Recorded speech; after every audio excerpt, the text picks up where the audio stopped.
Seigneur notre Dieu, merci pour ton amour, merci pour ta grâce. Merci Seigneur pour la faveur que tu nous fais. Merci pour la bonne santé que tu nous donnes. Merci pour la force, Seigneur, que tu nous accordes pour être toujours, Seigneur, à ton service. Bénis ces jours, bénis cette soirée, Seigneur Dieu de gloire. Nous voulons encore, Seigneur Dieu de gloire, nous édifier mutuellement, Seigneur Dieu de gloire, par ta puissance, éternelle Dieu de gloire. Assiste-nous, Seigneur, durant ces moments, Seigneur. Ce n'est pas d'une volonté d'homme que les hommes ont parlé de ta part, mais c'est poussé par le Saint-Esprit. Assiste-nous du début jusqu'à la fin, Seigneur Dieu de gloire. Aide-nous à mieux voir encore, Seigneur. Assiste-nous, Seigneur. Édifie-nous, Seigneur Dieu de gloire. Ajoute quelque chose encore dans nos vies, Seigneur Dieu de gloire. Résous nos problèmes, Seigneur, spirituels et aussi physiques. Que toute la gloire te revienne, toi qui nous as aimés les premiers. En ton nom, Seigneur Dieu de gloire, nous avons ainsi prié. Amen. Amen, amen, amen. Amen. Voilà, que le Seigneur soit loué. Que le Seigneur soit loué. Alors, je ne sais pas à quel moment ils vont arriver vraiment, à quel moment les sœurs vont arriver, mais on va déjà commencer par la grâce du Seigneur. Alors, bon, frère Serge, je ne sais pas si toi, tu avais fait les résumés à frère Serge de 2 Timothée, parce que personne ne l'avait fait le samedi dernier. Je ne sais pas s'il y a quelqu'un qui l'a fait du coup là, pour ce samedi. Frère Serge, ton côté, non? Non, en fait, j'ai laissé aux autres. Comme moi, j'étais parti par 1 Timothée, donc j'ai laissé, pardon, 1 Thessaloniciens. Hein. J'ai jamais fait les Thessaloniciens, mais là, j'ai laissé Timothée. Mais apparemment, le frère Jacques m'avait dit qu'il avait fait Timothée, non, avant tout le monde, non? Tu te rappelles, non? Non, là c'est 2 Timothée. Non. Ouais, parce que là, moi, quand je l'avais affiché, mais comme déjà, le frère Joachim nous avait précédé déjà à Timothée, donc il est toujours en avance, le frère Joachim, ça fait plaisir. Mais du coup, toi, de ton côté, ouais, bon, Timothée, oui, mais bon, après, ce sont des choses qu'on connaît déjà. Ouais, parce que je dois répéter encore, Timothée, les conseils que Timothée donnait et que Paul disait à Timothée, ouais, il y a des choses, bon. Ok.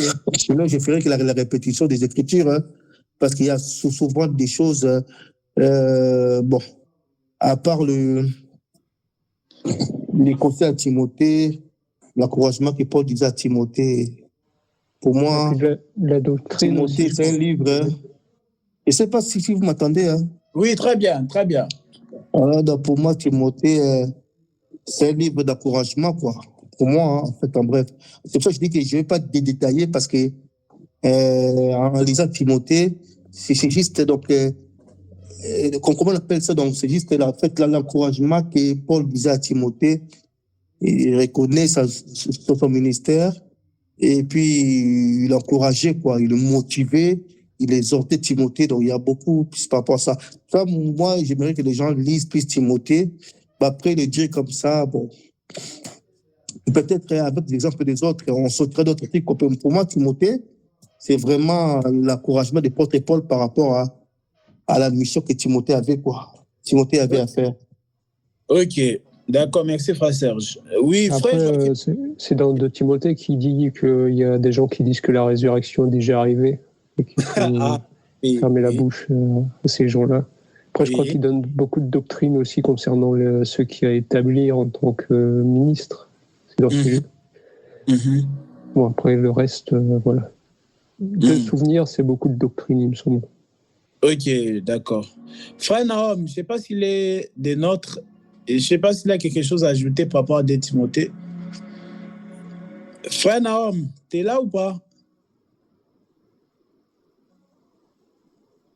Frère Nahum, non, il n'est pas avec nous. Ok. Ça m'étonnait de ne pas l'entendre parler aussi. Je ne sais pas s'il est là. Je comprends. Ah, ok, bon. Frère Nahum, il n'est pas avec nous. Alors, ok. Oui, c'est bien tu as parlé aussi par rapport au... Il a prévenu Timothée aussi par rapport aux doctrines étrangères.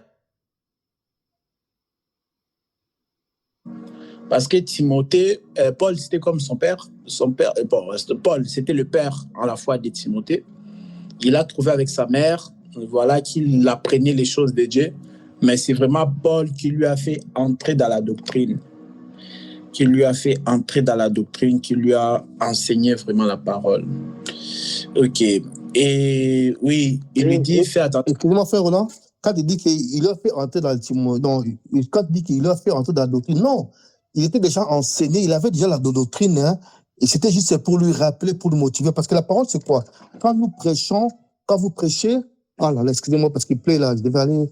Donc, quand vous prêchez, donc, c'est comme si vous mettez une sémence dans la vie d'une personne et il faut l'arroser. En fait, pour moi, Paul ne faisait qu'arroser ce qu'il avait sémé à Timothée.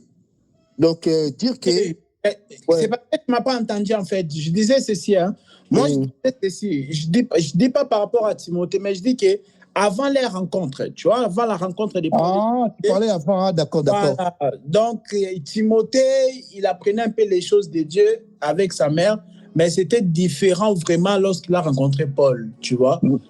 Donc, mais quand tu dis ça par rapport à quelle écriture dans le livre de Timothée? Non, ça c'était déjà dans le livre de 1 Timothée. Tu vois, dans le livre de 1 Timothée déjà. Bah oui, mais quand il a commencé, c'est pour ça. Donc, c'est pour ça quand tu dis ça, bon, on peut le revoir, hein. Oui, mais regarde, je suis en train de te dire ceci. C'est vraiment Paul qui a formé Timothée. Nous sommes d'accord? Si, là, je suis d'accord. Oui, mais là, rappelle des choses qu'il lui avait déjà dit. Mais j'étais en train de dire que Paul, vraiment, il lui a fait asseoir dans la doctrine, bien que Timothée connaissait un peu les choses de Dieu déjà. Après, tu vois? Si même nous, on est enseigné par Paul, la plupart des lettres de Paul nous enseignent la doctrine à nous-mêmes. Donc, pour Timothée, c'était pareil. C'est Paul qui lui a enseigné beaucoup de doctrine. Oui, c'est ça. C'est ça, en fait. Vraiment, les choses de Dieu, il a appris ça auprès de Paul. Oui, mais attends, je ne sais pas si on se comprend. Moi, je suis d'accord que c'est vrai que c'est Paul qui a enseigné Timothée, il a appris des choses. Mais moi, je parle des livres de Timothée. Ah, oui, là, c'est à part, Ah, ben, c'est ça le problème, parce que maintenant, justement, là, nous parlons des livres de Timothée. C'est pour ça que moi, je dis que non. Ouais. Donc, ce que Paul a fait à Timothée, c'était juste d'arroser ce qu'il a sémé à Timothée. Oui.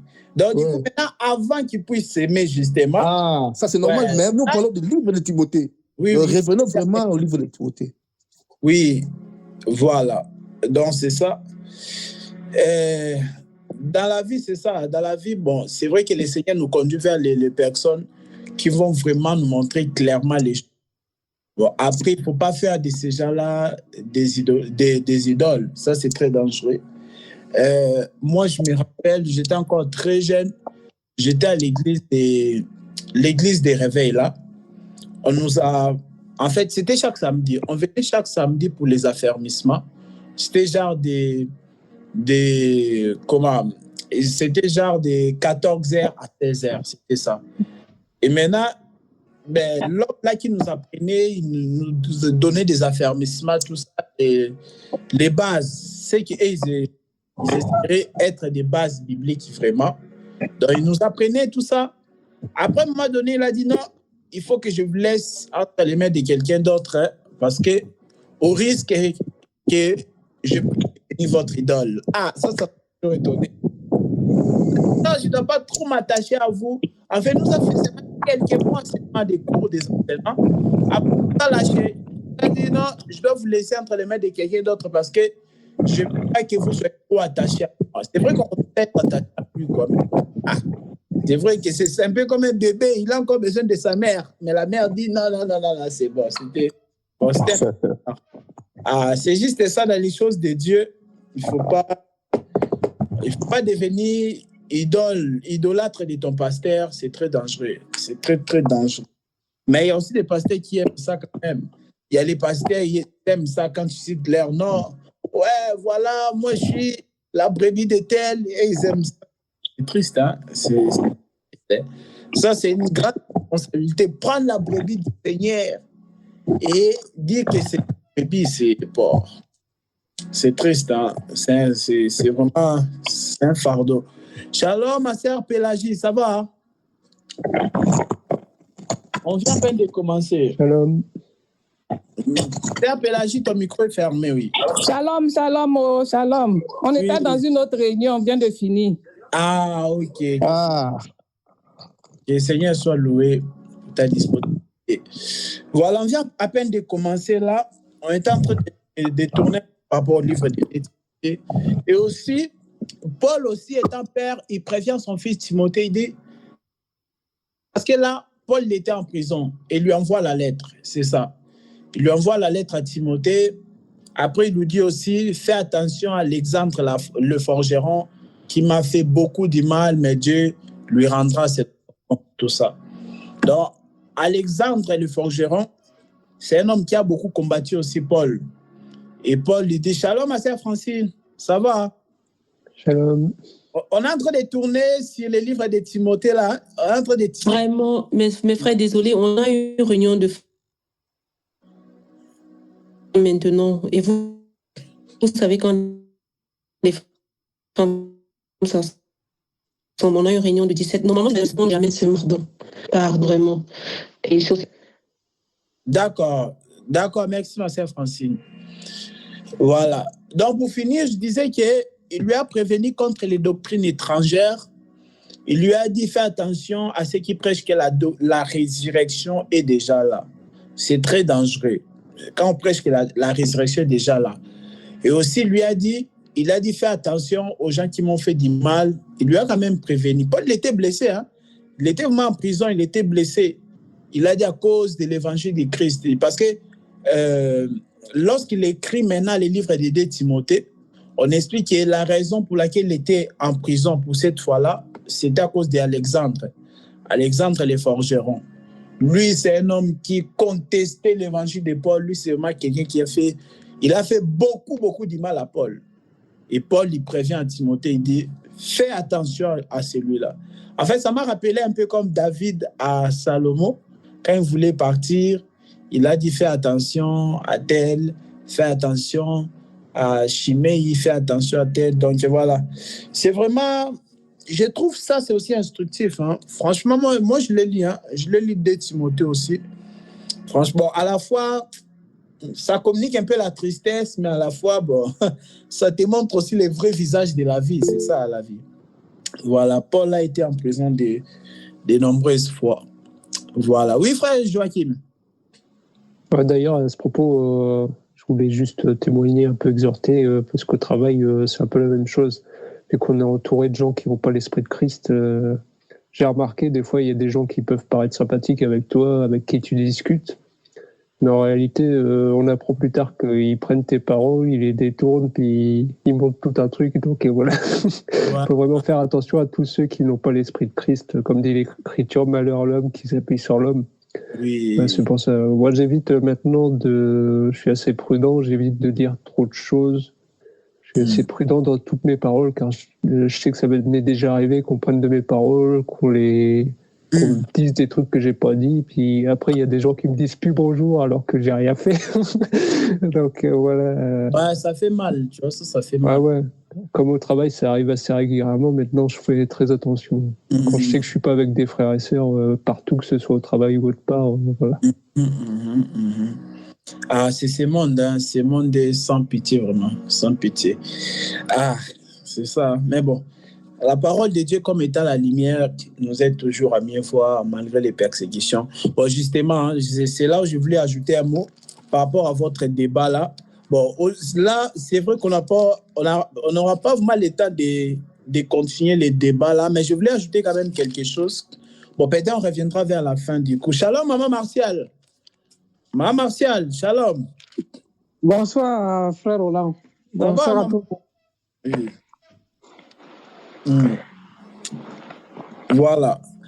Alors, nous sommes, avant de commencer l'enseignement d'aujourd'hui, parce qu'on est déjà entré dans le thème Jésus âgé de 33 ans, je voulais rajouter quelque chose rapidement par rapport à votre débat. Quoique je n'avais pas tout suivi, j'avais suivi une petite portion là. Enfin, j'ai compris surtout que c'était par rapport à la grande tribulation. Et je m'aimerais ajouter cette chose ici. Nous sommes d'Apocalypse 7. Apocalypse 7. La problématique, c'était que la grande tribulation. Parce que c'est, frère Joachim, c'était quoi déjà? Le frère Naom a dit que la grande tribulation a déjà commencé. C'est ça, non? Parce que les frères Naom nous ont... Oui, voilà, c'est ça. Il nous a indiqué que la grande tribulation a déjà commencé parce qu'on peut lire dans les Écritures que certains chrétiens ont été sciés, d'autres ont été lapidés. Donc pour lui, c'était déjà la grande tribulation. Ok, d'accord. On va lire ça. Apocalypse 7. Je crois que c'est l'écriture aussi qu'il a donné. Hein? Apocalypse 7. Je ne sais pas si vous étiez assis sur notre écriture. Mais je crois que c'est l'écriture qui parle aussi. Est-ce que vous avez d'autres écritures qui parlent de la grande tribulation à part Apocalypse 7? Je crois qu'il avait parlé aussi d'une autre écriture. Je ne sais pas si c'est Matthieu ou bien c'est Jean. Je vais regarder. Il parlait en fait comment les chrétiens autrefois ont vécu des... Matthieu 23.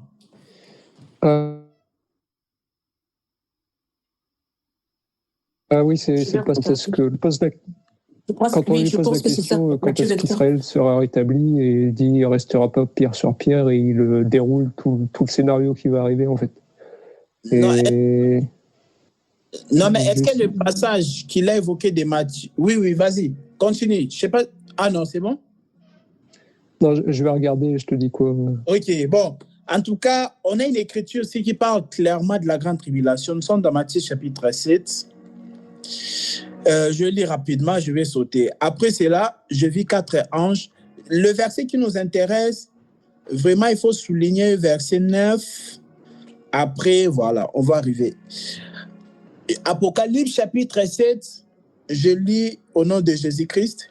Après cela, je vis 4 anges debout aux 4 coins de la terre. Ils retenaient les 4 vents de la terre, afin qu'il ne soufflât point de vent sur la terre, ni sur la mer, ni sur aucun arbre.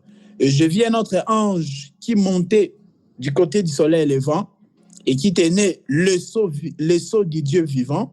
Il cria d'une voix forte aux 4 anges à qui il avait été donné de faire du mal à la terre et à la mer.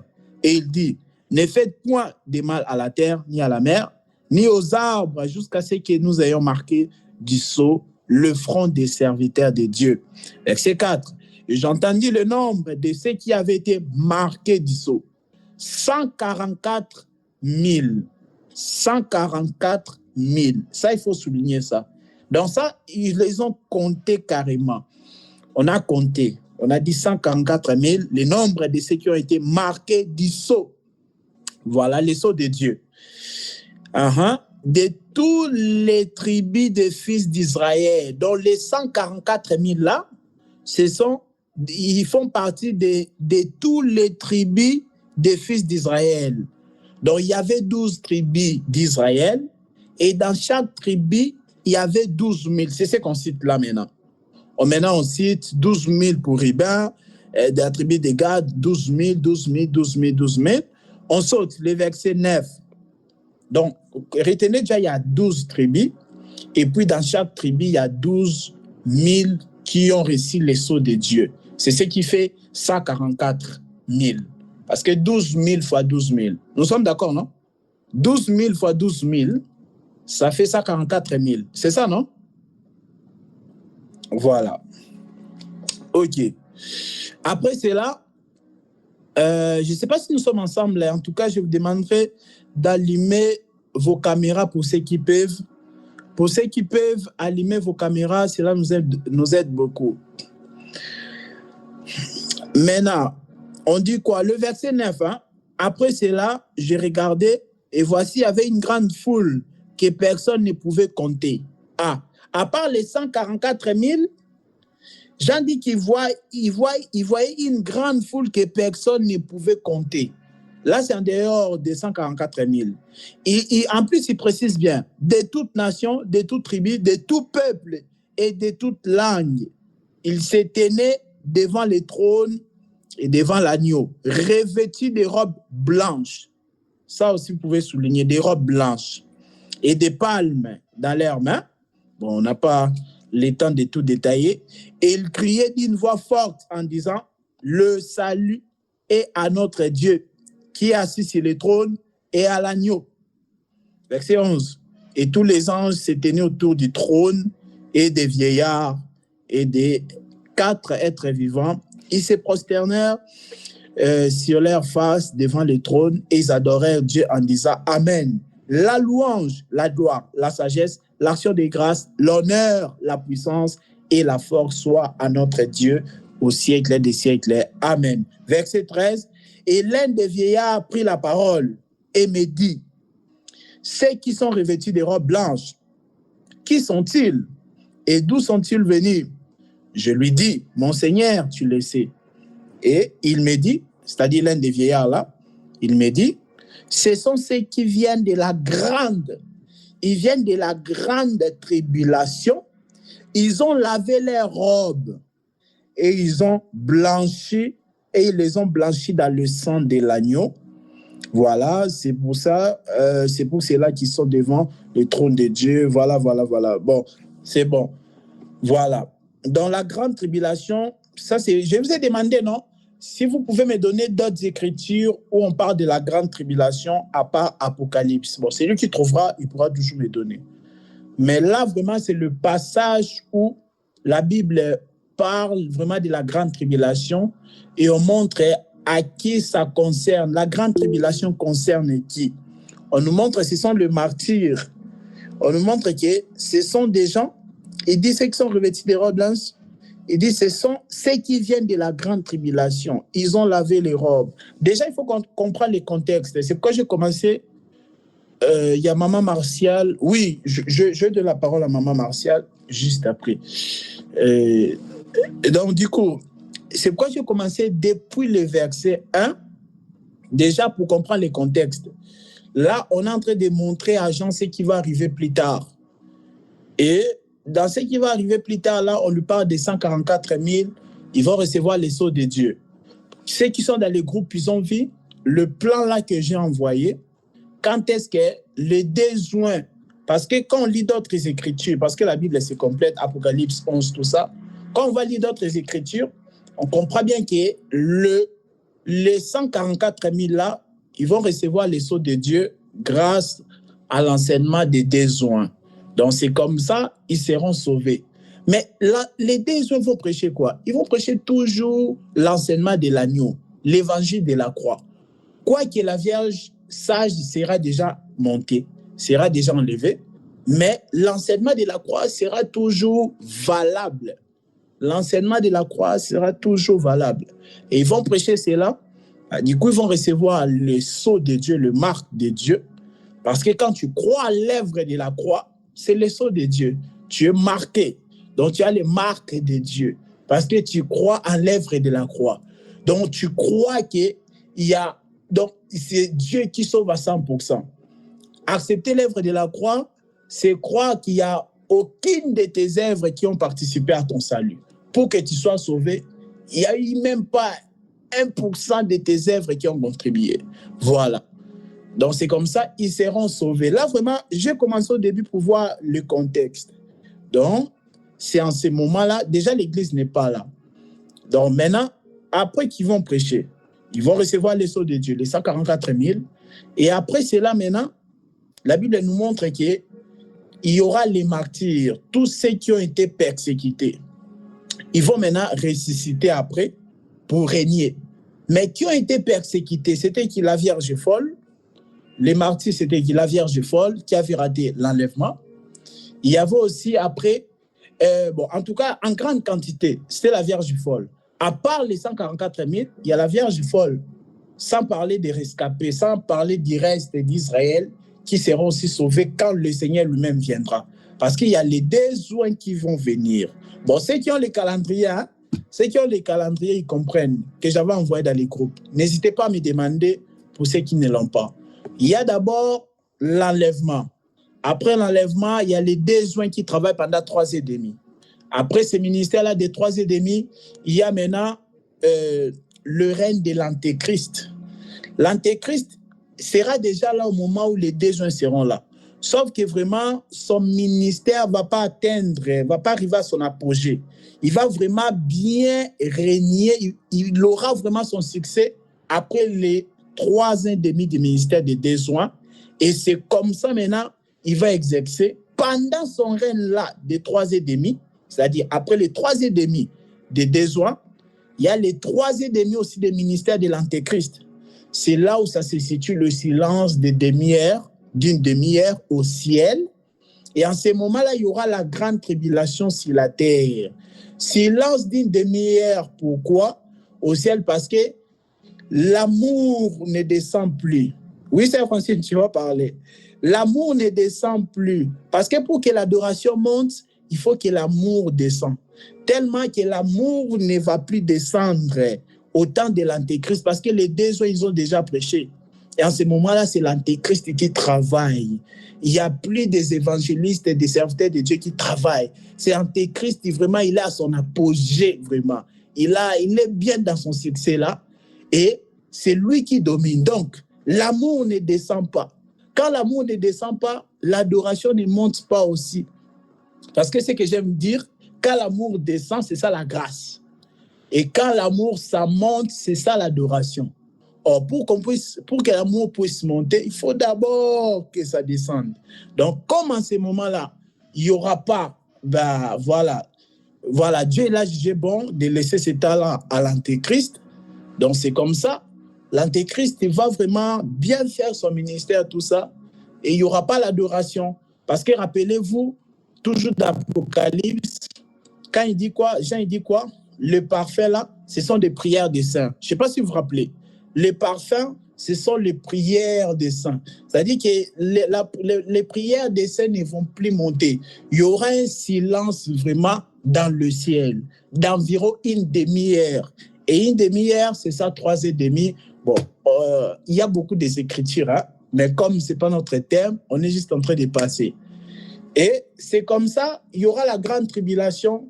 L'Antéchrist va persécuter. En ce moment-là, il va persécuter, y compris les Dézoins, les 144 000 qui avaient reçu les sceaux de Dieu pendant ces moments-là, juste avant son arrivée, et aussi les vierges folles, ceux qui faisaient partie de l'Église, mais qu'ils avaient raté l'enlèvement.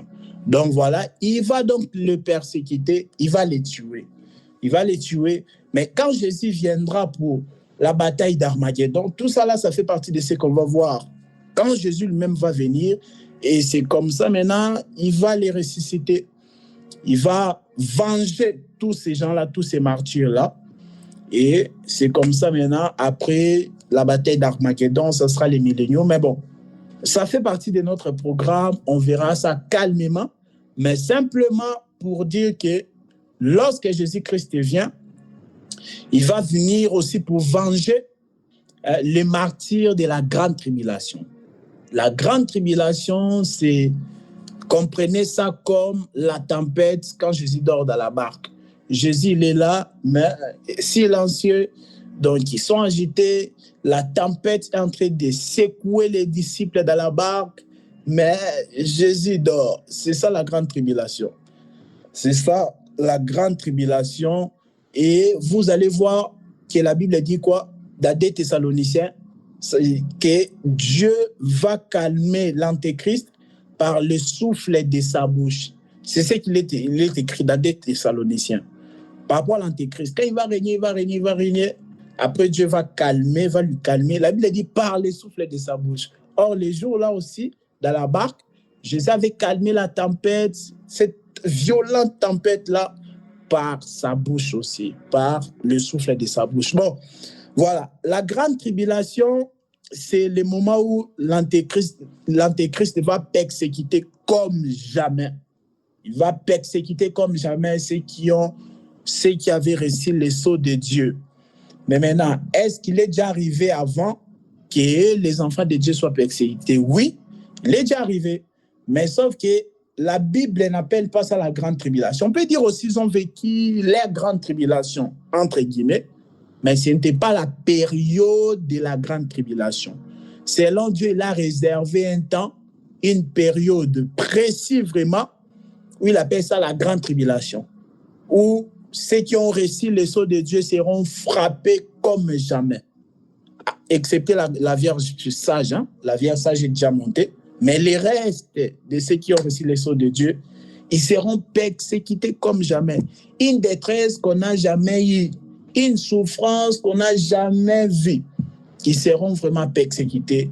Donc, voilà, je comprends quand les frères Naoum disent il y a déjà des gens qui ont été sciés, tout ça, oui.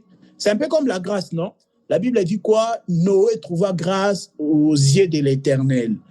Donc, avant vraiment la grâce, il y a eu des gens qui ont expérimenté la grâce, mais une grâce qui n'était pas un sacerdoce. Mais il y avait aussi un temps que Dieu avait réservé réellement pour que la grâce commence. C'était après l'œuvre de la croix. Je pense que vous me comprenez très bien. Il y a eu des gens qui ont expérimenté la grâce, les gens comme des Abraham, des Noé.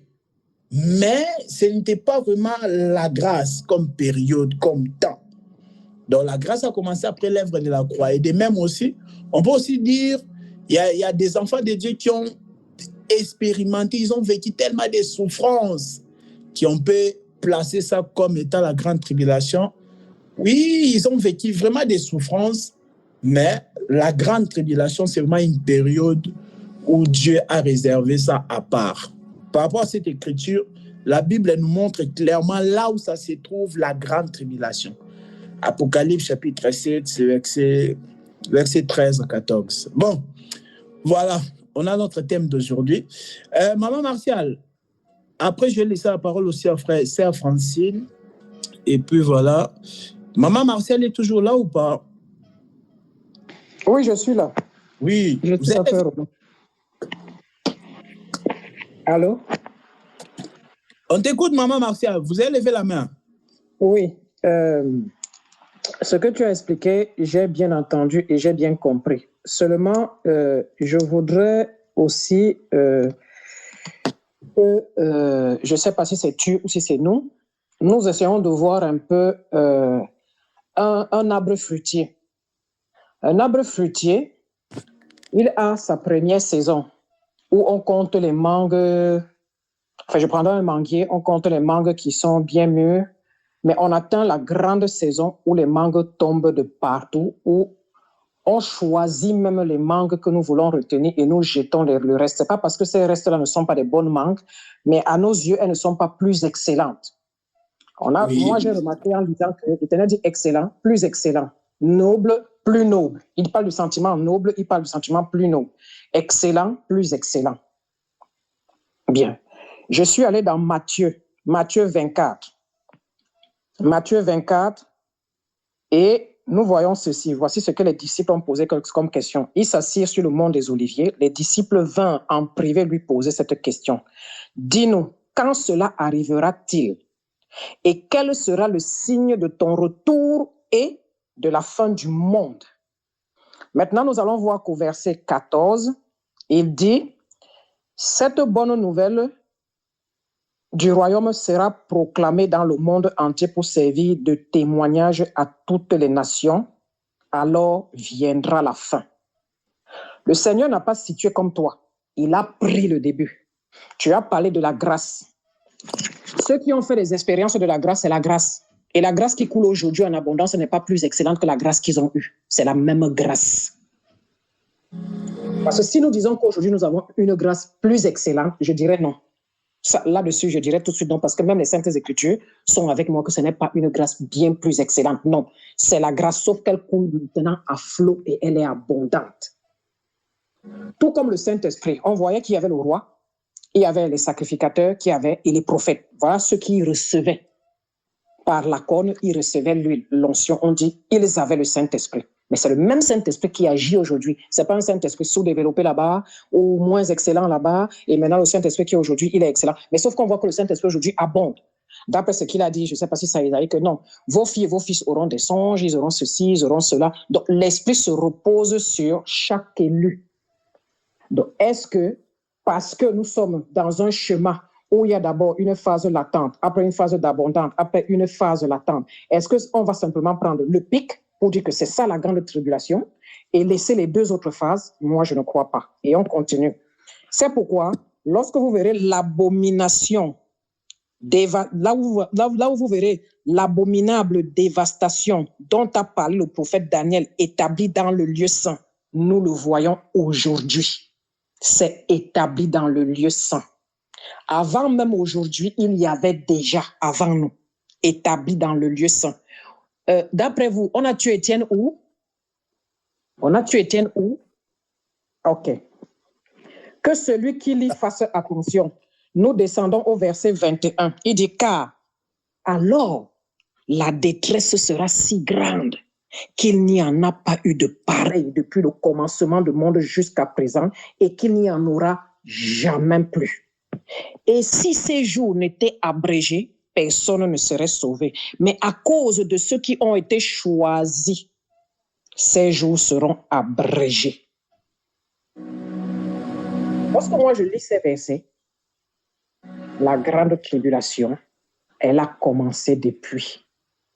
Si nous disons aussi que Jésus est le premier en toutes choses, lui aussi il a eu la grande tribulation. Il est le premier en toutes choses. En Armageddon, il est le premier. La grande tribulation, il est le premier. La période de l'attente, il est dedans. Or, nous avons vu où Jésus a reçu la tribulation. Nous l'avons vu là où il a reçu la tribulation.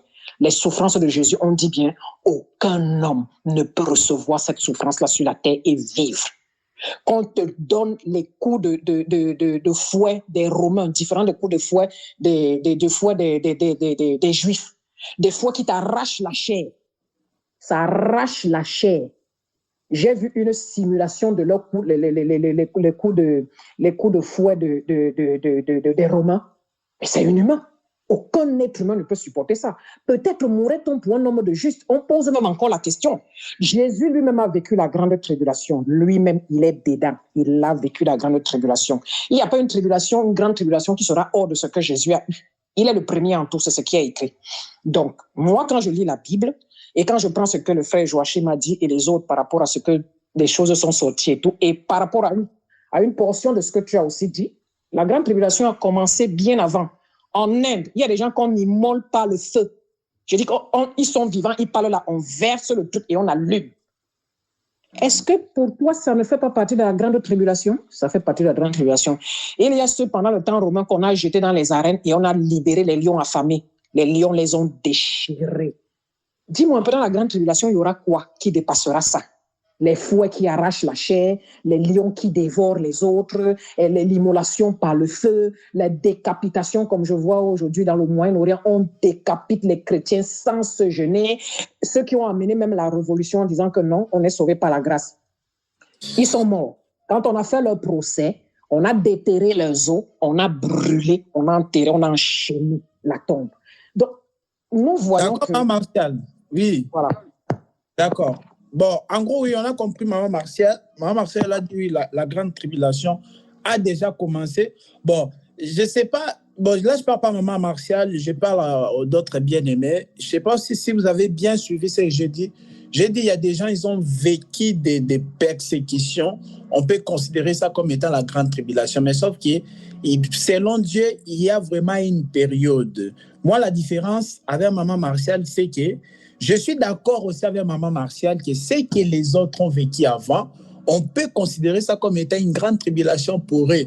Mais sinon, par rapport à Dieu, il y a une période réservée vraiment par rapport à cela. Bon, là où c'est là où Maman Martial n'est pas vraiment d'accord avec moi. Peut-être c'est ça. C'est pourquoi j'ai donné l'exemple des grâces. C'est pas frère Roland, c'est justement ça. Oui, voilà.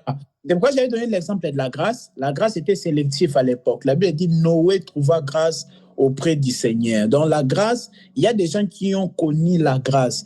Mais la grâce comme étant sacerdoce, comme étant vraiment le moment où Dieu avait prévu vraiment, c'était après la croix. Parce que, voilà, la grâce vraiment commencé. Le temps de la grâce, c'est vraiment après la croix. Là, il n'y a personne qui va me contredire. La grâce comme étant sacerdoce, comme étant temps, a commencé, a vraiment son temps vraiment d'accomplissement. Bon, voilà, je vais revenir avant de conclure, mais d'abord, je laisse rapidement Sœur Francine, après Sœur Frère Joachim. Bon, Frère Serge, toi, tu viens de lever la main, hein, selon l'ordre. Il y a la Sœur Francine qui avait d'abord levé la main. Je pense qu'il faut que je vous donne quand même des minutes, sinon on va quitter ça à 23h. Hein. Bon, je ne vais pas aller très loin. Je vais pas toujours dans le... Oui, je vais toujours dans la même lancée. Parce que quand on a discuté ça la dernière fois, je me suis aussi mis ça dans la tête. Je me suis dit, frère, je sais que tu es en train de définir le temps sacerdoce, le temps sacerdoce quand la grâce commence est inaugurée. Mais le problème, c'est que tu ne nous donnes pas la différence entre la grâce de Noé et la grâce après le truc. Parce que c'est la grâce. Il n'y a pas... Tu ne vas pas nous donner une expérience, en fait, qui... En fait, tu ne vas pas nous donner une différence entre ces deux grâces-là.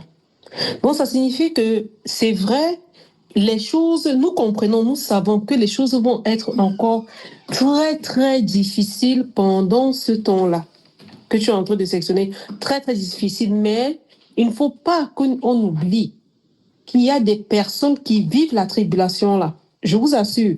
Là, nous sommes en train de lire notre Bible dans différents coins du monde. Ma sœur aux États-Unis, les autres sont en France ici. Tranquillement, il y a des personnes qui n'ont pas ça. Parce que si tu ne me donnes pas la différence entre ces tribulations-là, que ces personnes n'ont même pas le droit, et la période qu'ils vont vivre ça, en fait, il faut qu'on se concorde que la grande tribulation est déjà là, mais c'est que son apogée va être peut-être plus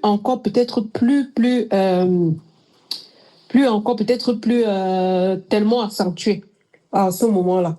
Parce qu'en fait, tu vois, si tu nous dis l'autre grâce de Noé et la grâce après le sacerdoce, tu ne nous donnes pas la différence. On est toujours dans la grâce. Ok, d'accord. Tu vois un peu? Oui, donc, il faut qu'on accepte qu'il y a des personnes qui vivent déjà des choses vraiment... Je ne crois pas que ces personnes-là et ceux qui vivront la même chose là. D'accord, c'est Oui.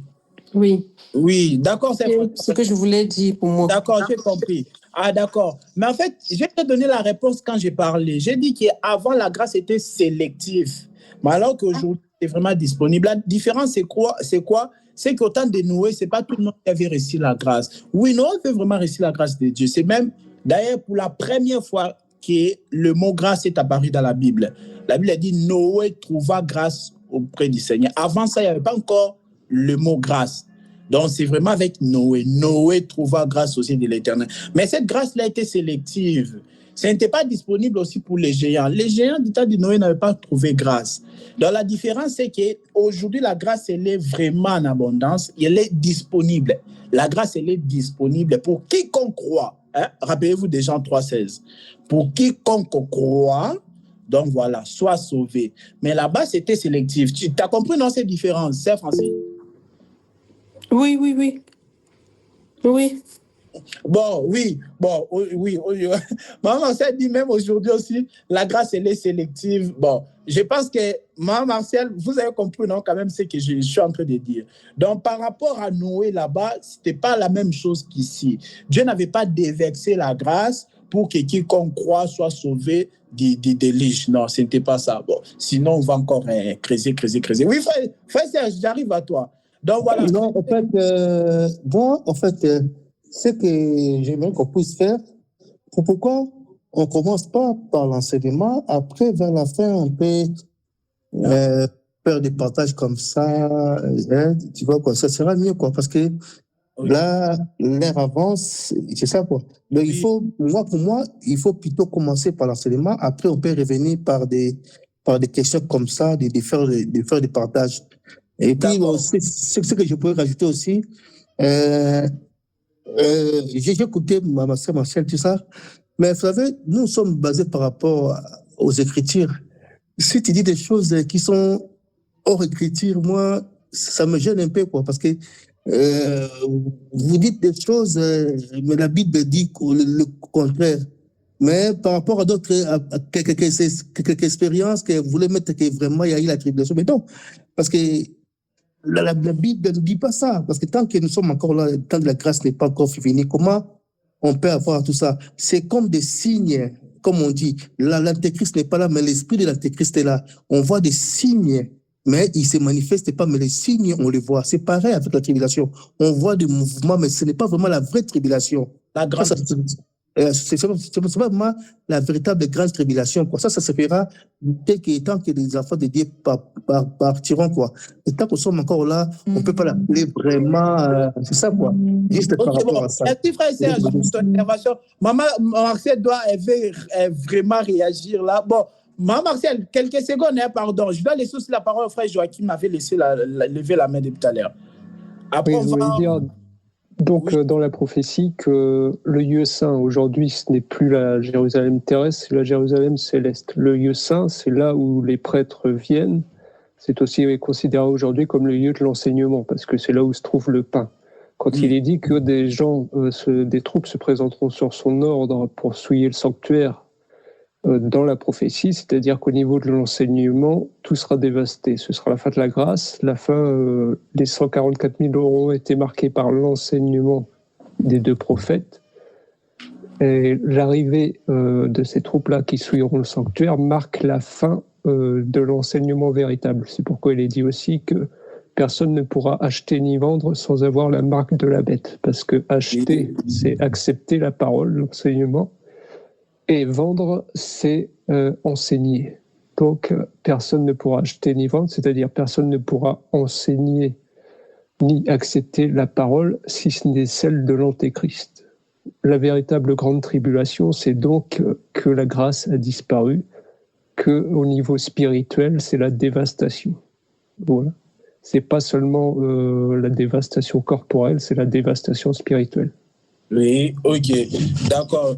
Merci beaucoup. Bon, maman Martial, quelques secondes, hein, parce que du coup, on doit appliquer quand même. C'est parce que l'autre fois, on est resté jusqu'à 21h. Oui, maman Martial, vous avez la parole. Maman Martial, 15 secondes. Vous avez levé la main? Ah, ok, maman Martial n'est pas monsieur de parler. Ok, merci. Non, frère. je n'ai pas soulevé la main, frère Roland. J'ai juste écrit. Et je m'adressais au frère Serge pour lui dire que ce que je n'ai pas dit et ce qu'il pense que j'ai dit, qu'il n'a pas de soubassement dans la parole, qu'il dit que ça, tu as dit ça, ce n'est pas dans la parole. Ah, d'accord, maman. Je pense que nous sommes là. J'ai lu des versets et j'ai dit, il y a des choses que naturellement, lorsque nous regardons, ce ne sont pas des choses que nous pouvons ignorer, c'est dans le monde. Même si ce n'est pas écrit, c'est dans le monde. Et ça, le soubassement, là, dedans. D'accord, Martial. Et c'est écrit. Okay. D'abord, l'apôtre Paul dit que s'il fallait qu'on écrive en détail, vraiment, le monde ne saurait les contenir. Alors, si lui veut la parole qui dit que d'autres sont sciés, d'autres sont brûlés, vraiment, frère Serge, on ne s'en sortirait pas, excusez-moi. Quand je parle, tout ce que je dis, il y a des sous-bassements. Merci beaucoup, ma sœur Martial. Merci beaucoup, ma sœur. Voilà. Donc, voilà. Donc, en gros, oui, je vais mettre un point virgule, bien que ça ne terminera jamais. C'est juste pour qu'on passe au thème d'aujourd'hui. Du coup, oui, c'est ça, Mme Martial. En fait, si je comprends les frères Serge, je crois que les frères Serge demandaient peut-être l'écriture par rapport là où il écrit vraiment à la grande tribulation. Parce que c'est vrai, dans Matthieu, ce n'est pas écrit, mais on voit clairement que c'est la grande tribulation, mais ce n'est pas écrit grande tribulation. C'est là aussi, du coup, on doit quand même prêter attention. Parce que c'est comme, j'ai demandé au début, est-ce qu'il y a d'autres écritures qui parlent de la grande tribulation? Parce que la grande tribulation, la Bible en parle. Mais à quel moment? C'est ici dans Apocalypse 7, après l'enlèvement. Est-ce qu'il n'y a pas peut-être une raison? Il n'y a pas peut-être une raison. Dans Matthieu, là-bas aussi, oui, on ne peut pas nier. Donc, je pense qu'on n'est pas loin de ce qu'on est en train de dire. Oui, c'est vrai, il y a une différence quand même. Il y a une nuance dans ce qu'on est en train de dire. Mais comme le frère Serge il a donné un exemple de signe. Il a dit comme l'esprit d'Antéchrist est déjà là, mais l'Antéchrist en personne n'est pas encore là. Donc voilà, on a vu vraiment des signes de l'Antéchrist. De même aussi, on a vraiment vu des gens qui ont expérimenté la grande tribulation. Comme j'ai dit, c'était un peu sélectif. Donc, ce n'était pas vraiment, si on compare ça à ce qui va arriver après, ce qui va arriver après, ça sera pire. Même en termes de quantité, ceux qui vont subir la grande tribulation, ça sera plus qu'avant. Parce que je peux rejoindre aussi Maman Martial en disant qu'Abel a connu la grande tribulation, vous voyez. Parce que déjà, je pense que le premier problème, il fallait déjà définir c'est quoi la grande tribulation, selon chacun de nous. Oui, je suis d'accord. Ce n'est pas parce qu'on a écrit grande tribulation. Mais c'est vrai que oui, dans Matthieu 24, on fait aussi allusion à la grande tribulation. Mais c'est vrai que quand la Bible maintenant veut parler, c'est pas comme si le mot grande tribulation n'est pas inscrit dans la Bible. Si, c'est mentionné dans la Bible.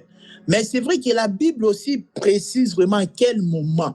Donc, la Bible, quand la Bible parle de la grande tribulation, il vient pour les mettre ici, les placer après. C'est ce que j'avais dit simplement.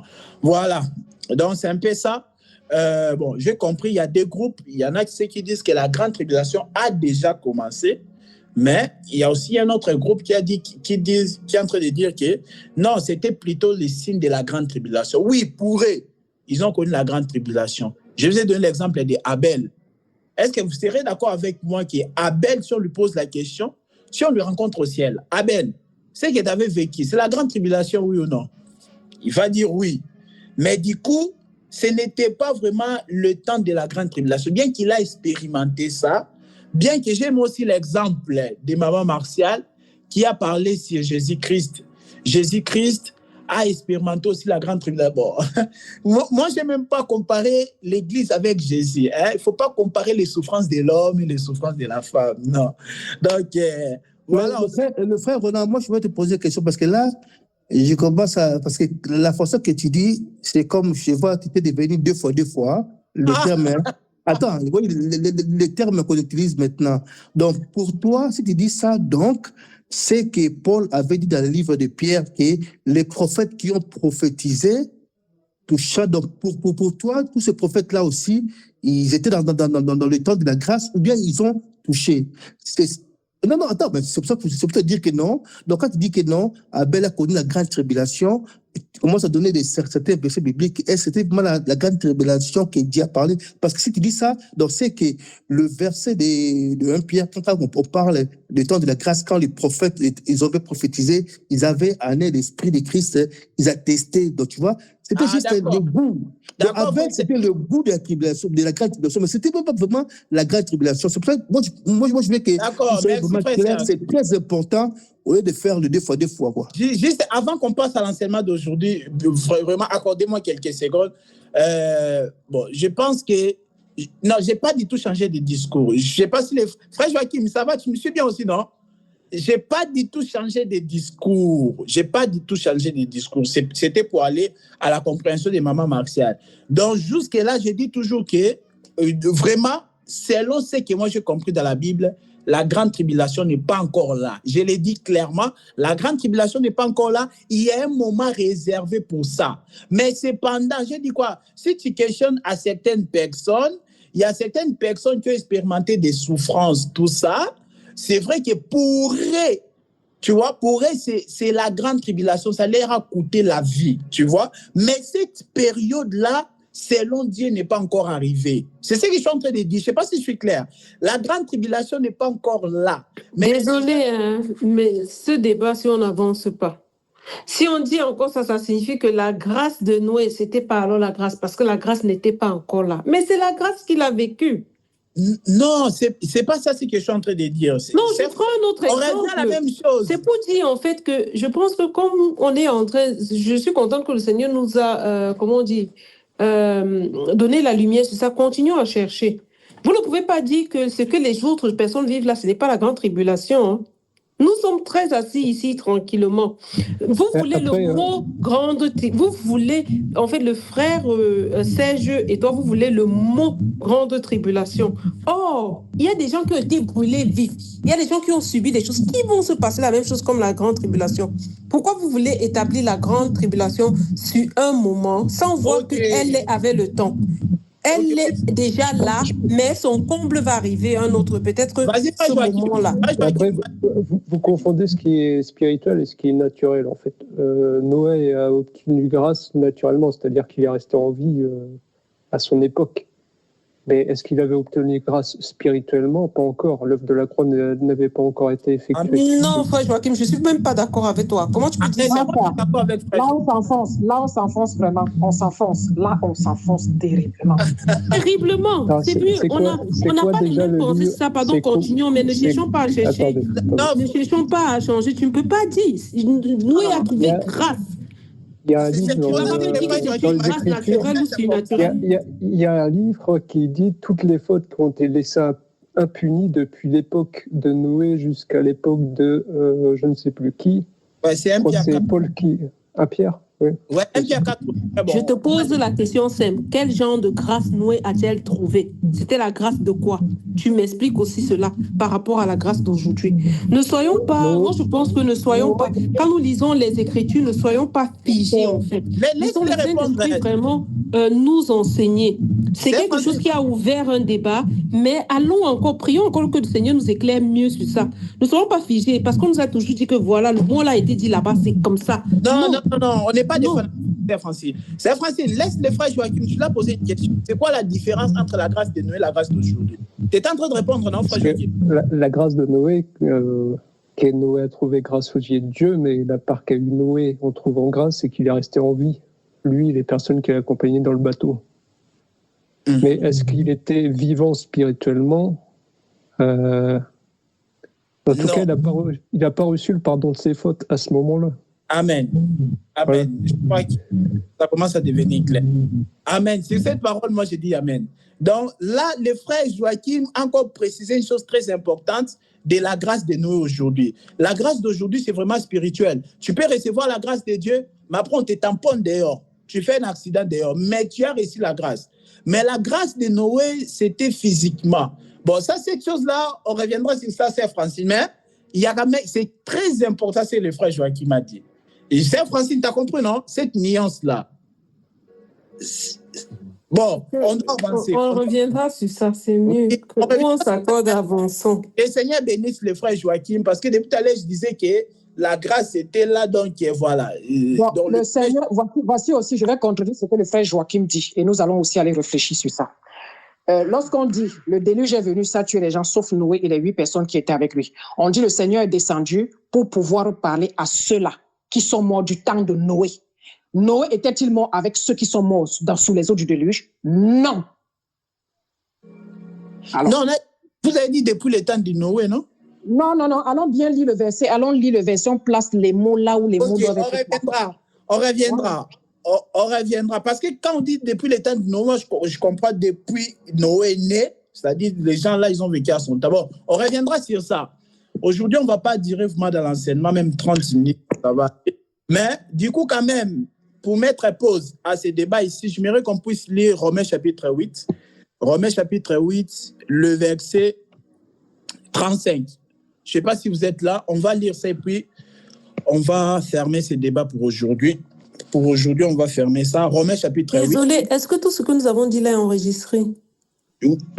Frère Serge. Encore oui. Romains chapitre 8 pour mettre un point virgule aujourd'hui à ce débat. Romains chapitre... Oui, frère Joachim, tu peux lire s'il te plaît. Romains 8, verset 35. Tu descends jusqu'à 39. Alors, qui nous sépara de l'amour de Christ? Serait-ce la détresse, l'angoisse, la persécution, la faim, le dénuement, le danger ou l'épée? De fait, il est écrit, c'était à cause de toi qu'on nous met à mort à longueur de journée, qu'on nous considère comme des brebis destinées à la boucherie. Au contraire, dans tout cela, nous sommes plus que vainqueurs grâce à celui qui nous a aimés. En effet, j'ai l'assurance que ni la mort, ni la vie, ni les anges, ni les dominations, ni le présent, ni l'avenir, ni les puissances, ni la hauteur, ni la profondeur, ni aucune autre créature ne pourra nous séparer de l'amour de Dieu manifesté en Jésus-Christ, notre Seigneur. Amen. Voilà. Bon, j'aimerais juste attirer votre attention, parce que là, on est au temps de l'Église. Romain, c'est par rapport au temps de l'Église, nous sommes d'accord. Paul, il dit que qui nous séparera de l'amour de Christ? Serait-ce la tribulation? Est-ce qu'on a dit serait-ce la grande tribulation? Je sais, on reviendra prochainement, mais c'est juste pour close aujourd'hui. Je ne sais pas si vous voyez la même chose que moi ici. Romains 8, 35. Qui nous séparera de l'amour de Christ? Serait-ce la tribulation, ou l'angoisse, ou la persécution, ou la faim, ou la nudité, le péril, ou l'épée? C'est juste le verset 35 qui m'intéresse. Voilà. Donc là, c'est vrai que la Bible ne parle pas de la grande tribulation. Bon, on reviendra prochainement à ça. Ça creuse encore. Là, c'est le temps de la grâce. Il dit que... Donc là, il nous montre les souffrances qu'on peut endurer aujourd'hui dans le temps de la grâce. Il dit la tribulation. l'angoisse, la persécution, la faim, la nudité, le péril. Voilà. C'était juste pour dire que l'Église, tant qu'elle est sur terre, enfin, la Vierge sage plutôt, va connaître la tribulation et non la grande tribulation, parce que la grande tribulation est réservée pour une période qui va s'accomplir plus tard. Voilà. Bon, je ne dirai plus rien pour aujourd'hui par rapport à ça. Il y a quelqu'un... Ah, il y a la sœur Pélagie qui avait levé la main, non? Tout à l'heure. Est-ce que la sœur Pélagie avait levé la main? C'est juste pour dire que les chrétiens, l'Église a la tribulation. Ils ont toujours eu la tribulation, mais la tribulation comme institution sera plus tard comme étant la grande tribulation. Sinon, la tribulation a toujours existé. Ça y est, là, les gens sont persécutés à mort à cause de leur foi. Amen. C'est tout ce que je voulais dire. Ok, amen. Joachim, je voulais dire, il faut déjà définir ce qui est appelé grand et petit, enfin ce qui est céleste et ce qui est terrestre. Oui, c'est ça. Parce que la vraie tribulation, la grande tribulation, c'est une tribulation vraiment spirituelle. Parce qu'aujourd'hui, on est gardé par l'Esprit de Dieu dans les choses de Dieu. Mais il y a un temps où il n'y aura plus l'Esprit de Dieu pour nous garder et où l'Esprit Antéchrist dominera le monde. La grande tribulation pour Dieu, c'est ce qui est spirituel.